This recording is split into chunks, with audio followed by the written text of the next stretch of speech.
What it do? Wake up and pop a parky with me. Alright.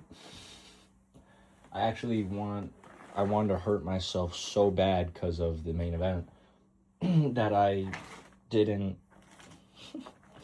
want to do this. I'm gonna be doing it though. Alright. And I'm doing OKC as well, back to back, so I'm so excited, really happy, really excited. Alright, we got opening the card, I guess. We got Alessandro Costa versus Cody Durden. Baby Lopez versus Cody Durden. Yeah, it was really like, I don't know, feeling each other out, I guess, but it was more so, seemed like Costa was waiting for Durden to do something, and Durden was too scared to, so he just didn't. Round one, though, Costa did get in there with like a 3-hook combo. 2 to the body, 1 up top, caught him clean. And Durden wasn't even doing that bad, to be honest. He had some good body work. Costa's blitzing leaves him very open to straight shots down the middle if you can get it, but you might have to get hit with a hook for that. So I don't know. You got to be a good counter puncher for that. Round 2, Costa caught him early with a hook, I believe. And then Durden goes for a head kick and he slips, he falls. Costa gets on top of him. Costa gets the back. Costa gets the submission, and Costa gets the tap almost immediately. Yeah. Good performance from Costa. Kind of what I expected. I think I said knockout round 2. Oh, I did amazing on this card, by the way. 9-0 on the prelims. And then I finished 11-3 because Mcgregor sucks. Kavanaugh goes to a war. And McKinney, I don't even, McKinney's worse than McGregor's. Yeah. All right, next is Ryan Gandra versus Zachary Reed. I don't have a lot to say about this fight because it was so short. But I will say Gandra doesn't look that good. Nothing to be worried about for any ranked fighter. Like, Adesanya smokes this guy. Like, it's not like he's going to be one of those power punchers. He has power. I don't think that much power, though. Zachary Reese is very chinny. For the first minute, good defense. He didn't get hit with a clean shot the whole fight. And then he did, and then he got knocked out. So, no, it was early. It looked pretty early, to be honest. But I'm not going to complain because that's what I picked. So, yeah, I think it's a little early stoppage. It's arguable. It's not a terrible stoppage, but it felt a little early. I'm pretty sure I had Ryan Gander around with knockout, so of course I'm loving that. This fight was the same the whole 3 rounds. I'm a dumbass, forgot to fucking say it's John Garza versus Fareed Basharat. Alright, John Garza versus Fareed Basharat. I got this scorecard completely different than everyone else, to be honest. I still had Basharat winning. I just had him winning round 2 and not round 3. I thought Garza won round 3. I'll bring that up later, though. Yeah, for 15 minutes, it was the same fight the whole time, both doing the same thing. Lots of body shots from Garza ripping. Garza, I'm going to talk about the commentary. I'm pretty sure during this fight, I heard DC say, I just got a text message. Or no, he said they're just in a fight. Or something like that. Rewatch it, you can hear it. Yeah.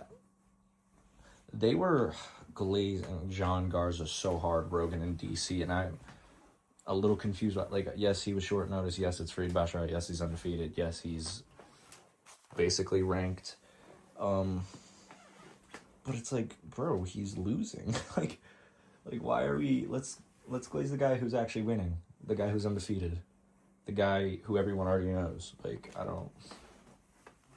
Basharat had a good takedown, round 1. Garza did a good job the whole fight to get up. Especially in that 3rd round, I believe that's why he was winning, because he was able to get up. He wasn't allowing the takedowns to happen as easy as later in the fight. Basharat was a little more tired. Body shots were good. Basharat had good straights at times. His head kick was working too. But the takedowns were a little easy for him. The keeping him down was the hard part, and that's the only reason this fight seems so close, or was so close. I don't think Basharat would beat like a Ethan Ewing, who he was supposed to fight. Even though I had picked him against Ethan Ewing. I don't know. I just don't like that we're glazing fighters just because they're on short notice, and just because we don't like Basharat. Yes, he's boring and hasn't had a finish in like 6 fights, but I don't care, bro. Treat him with respect. Next is Damian Penis versus Cesar Almeida. They both had really good leg kicks, calf kicks. Until Almeida shot a takedown. Almeida shot a takedown, and I was worried for Penis. And then he got up relatively easy. Wasn't slowed down or deterred by still focusing on what he had to do. He was throwing a lot of body kicks as well. And I could be like just imagining things, but I swear each time, not each time, but like after like 3 or 5 kicks low or to the body, I could see the hands starting to drop a little. I'd see them starting to drop. Like they were super high and uptight at the very beginning, and then they were dropping, and his chin and temple his temple especially was open. And Penis just jumps inside of Almeida and just blasts his face and instantly puts him out. He's scary. He actually has insane power. I think he's just better than Gautier. I literally wrote that down.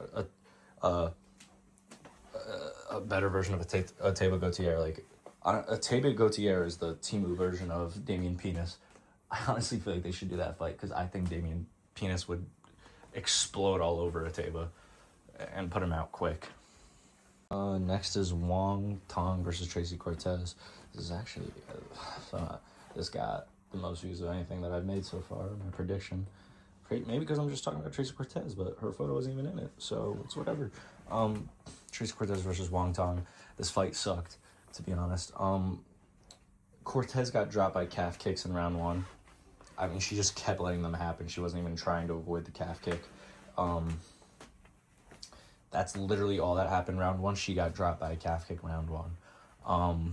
Round 2, Cortez had a lot of. She was bulldozing, just spamming the jabs and shit, running at you, and Khan's just sticking her fucking jab out there, and it's just hitting her square in the fucking forehead every time. She just does nothing about it. And then round 3, Cortez falls throwing a fucking hook. It's not an impressive win. Tracy Cortez is hot. That's all she's good for. Get her out. She's ranked, I guess. I'm not impressed by Wong Tong.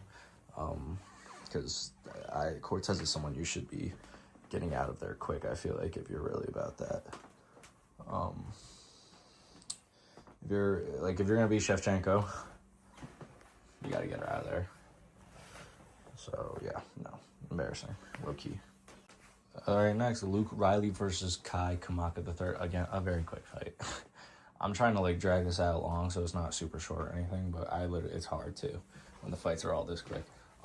Luke Riley had a good jab to the body, landed good to the body. And then I believe it was a straight down the straight that caught Kamaka and had him out of there basically. I thought it was a very early stoppage. I thought Kamaka was gonna get him in the clinch and there was gonna be a chance for him to at least try and survive, and he didn't get that chance. And I hate Herb Dean's late stoppages, but the early stoppages are just as bad because it's like that. I believe they could still do something that is beneficial to their career, and they still have a chance to win this fight, So it's just, it really irks me when that shit happens. All right, next is Cody Garbrandt versus Adrian Yanez. I thought Cody Garbrandt was having some good shot selections at the very start of the fight. They were all being blocked, to be fair, but I liked what he was looking for at the start of the fight. And then right hand from Yanez started landing. I saw it. I didn't get to see the fight live, but I was rewatching the fight, and I didn't know the finishing sequence, but I saw the right hand land. I was like, oh my, that's a knockout. Next one, boom, wobbles him, hits him again. How do you get your fight called off before you even fall? Like, he got punched, the fight got called off, and then he fell. Like, that's not an impressive win. Like, I don't care who you are in the UFC. If you beat Cody Garbrandt, I don't care. It's not impressive. So I'm not impressed by that win at all. But it was an impressive performance. Like, the way he did it was impressive, just not the person that he beat, you know? Like, this does nothing for him except for, say, you beat the guy who beat Dominic Cruz once. And that's all he did with his career. Next is Alicia Ellison versus Rachel Stevenson. Or Stevenson. It should be Stevenson. Why is it Stevenson? I've never heard of that before. I was not familiar with Ellison. I remember Ellison being just like just a heavyweight Torres Finney. That's what I remember Ellison as. He actually didn't even look terrible. Like, I could see Ellison beating like a top 15, like the number 15 guy. It's like fucking Mohsin Tybura. You know, I could see him beating Tybura or something like that, just because he really didn't look bad. That's just probably me, and he'll be ass next fight, but didn't look bad. Was kind of impressive that he stuffed Stevenson's takedown. But I've been seeing people say, like, Stevenson just runs people off the mat. He doesn't really take people down like that. So I guess it makes sense. Ellison stuffed it, though. 6'7" Stevenson. Nice, cool, you're funny. Stevenson, the John Jones kicks, you can see it. Those kicks are all John Jones. Impressive that he can throw them so well. Big right hand.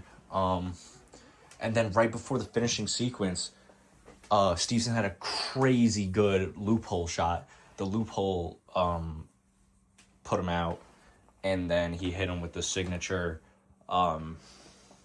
get out of jail free card when he got him to the ground. Devastating.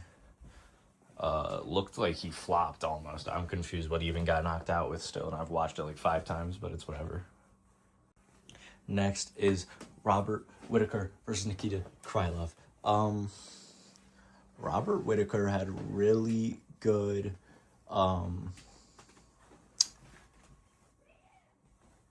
takedown defense in round 1. Krylov was trying to get him down, then he did a good job, and then he slipped and fell anyway, so I was like, okay, great. Popping him with the jab. Way fast. It was so obvious he was faster than Krylov. Fuck DC, fuck Joe Rogan. Whittaker looked the exact same as he did at middleweight. Big rib cage out, so he looks like he's fat and shit, but like, just a joke. I hate these people so much. They suck at their jobs. Get me in there. Get literally any other human in there who watches the sport, and there's a good chance they're better. Okay, yeah. Good straight. Boom. Straight. That, again, same with the Yanez Garbrandt. As soon as I saw that straight, I hadn't seen the finishing sequence, but as soon as I saw his first straight that he threw, exactly like the finishing sequence, I was like, oh my god. Like, I can see why he did it. Did it with that strike. He landed it. He had a good head kick at the end of round 1. I forgot to mention that. But he landed it. He threw it, landed it, and then cranked Krylov's neck all the way back. Like, against the fence, cranking it all the way back. And then, it was the start of round 3. He comes out, again, about like a minute in, lands the straight. Boom. Krylov's jaw must be broken, because I don't think he would give up like that. But, like, devastating shot. Didn't even get to be put out. Just broke his jaw or something. It was over. Okay, next is Bobby Green, King Green versus Terrence McKinney. Even in my note, I wrote, sold my parlay, so I'm extra mad. I really wasn't even that mad. I was actually at the ASAP Rocky concert during the fights. So yeah, I was watching these during the fights, during the concert. And I was checking periodically. I remember I checked, and I was like, oh wait, Terrence McKinney's on top of like on Bobby Green's fucking back. Like he could get a choke or something here. And then I remember checking a minute later, and it's Bobby Green celebrating. Like, what the fuck happened? So when I rewatched this fight, I expected something crazy to happen. But then I was reading, I remember somebody said, I think it was like Guru or something said it, or somebody on Twitter, and they were like questioning if he like quit. I'm like, bro, so you swear I just got my parlay sold by someone quitting instead of getting outfought. So I was watching, I was like, okay, McKinney as fuck. Let's go, boom, good everything, good takedown, boom. 2 minutes of domination, like, could get him out of there at any moment. Ground and pound was not fucking with it. He had the back, the worst submission attempt I've ever seen. DDP Gilly type of submission, like, just pointless, never gonna work. And then they get up, and I even did say this, but I was like, I'm mad at McKinney, but it's also a terrible stoppage. There was 1 second left, and I know McKinney wasn't defending, but come on, bro. I know they're not supposed to take the time into account. Come on, bro. Let that go. You gotta let that go. The body shot, I saw it, like, a glimpse of it, but then I saw it slow down. I was like, yeah, okay, definitely the body shot that hurt him. But I saw it, like, live, too, when I was rewatching it. So I understand why he got dropped. I don't think he was just flopping because it was the end of round 1, so he had no chance. It was just like, it was such an easy... It wasn't that it was an easy fight. It was that you had it in an easy state to win, and then you still lost. Really disappointing. Really mad about it. Talking about it, but I don't know. It's not that he sold my parlay. It's that he sold himself, to be honest. Yeah. All right, next is Brandon Royval versus Loner Kavanagh. Royval throughout this whole fight had a good control of the octagon. Even when nothing was happening, he was always in the middle, and it was Kavanagh against the cage. So he was always going to have that advantage there, especially with him being long. Kavanagh was being a little picky and choosy, which I didn't expect him to do. Royval said it before the fight. He was like, you got to get me out of there. You got to get into the pocket with me and trade. And that's what Van did. He gave Van his credit for that in their fight. And then Kavanagh doesn't do it. I was kind of like, that's why I advantaged Kavanagh knocking him out. He's just going to do what Van did. Well, why not? It worked. And Kavanagh's not as good of a boxer as Van, but, like, get in there. I think Kavanagh could have got in there and knocked him out. Respect to Royval, though. I thought he was washed. He's definitely not. Yeah, good hands, good takedowns. Like, every time he wanted a takedown, it was there. He was going to get it. Kavanagh had no answer for his takedowns. He just was never expecting it, even after, like, the 3. So I thought he won round 1, Royval. Round 2, Kavanagh drops him bad, really bad. The ground and pound, he was trying so hard to get something of it going. Royval gets up. Royval starts bouncing back. Like, Royval was, like, getting close to making it arguable that he could have still made this round back. But he definitely lost the round. Round 3, 3 straight elbows. 3 elbows in a row from Royval straight to Kavanagh's face. Like, rocks him a little. Kavanagh throws a right hook, I believe. Drops Royval for a second. Royval gets up. Royval throwing back a little. Gets a takedown. Takes his back. Gets the submission. Yeah, I don't know how I feel about that Almabayev call out. I think that's a very winnable fight for him. That's why I called him out. But it's also like he has no one to fight in front of him. He's lost to all of them except for Tyra. Is Tyra still ahead of him? I don't think he is anymore because he won.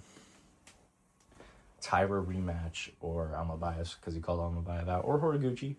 They should do Horiguchi versus Tyra though, so it's like, yeah, it's whatever.